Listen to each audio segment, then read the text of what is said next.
বাংলাদেশের রয়টার্সের সাংবাদিক এখনো থাকে কিভাবে? জিন্দা অলির সাথে ভারতের গোপন বৈঠক হচ্ছে সেই খবর রয়টার্স প্রকাশ করে দিল। কিভাবে তারা প্রকাশ করে দেয় জিন্দা অলির এই গোপন প্রাইভেট সিক্রেট বিষয়গুলা? আজকে ভারতের সাথে গোপন বৈঠক হয়েছে সেই কথা রয়টার্স প্রকাশ করে দিচ্ছে।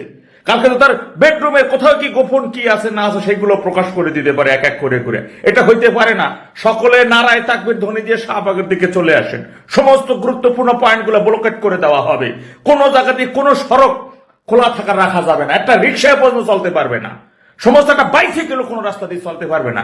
সবাই রাস্তায় চলে আসেন, সবাই রাজুর দিকে আহেন, শাহবাগের দিকে আহেন। জিন্দা অলির প্রাইভেট সিক্রেট বিষয় প্রকাশ করার প্রতিবাদে দুর্বার আন্দোলন করে তুলতে হবে। বাংলাদেশের কোথাও কোনো রয়টার্স কিছু থাকবে না, কোনো পত্রিকা থাকবে না, পত্রিকা নিষিদ্ধ করে দিতে হবে। সরকারকে 24 ঘন্টার আলটিমেটাম দিলাম, যদি এর মধ্যে কাম না হয় তাহলে কিন্তু আগামী জুমার পর এর খবর আছে। জামাত ইসলাম এরা এরা হলো বেঈমান, এরা হলো মুনাফিক, এরা মুনাফিক।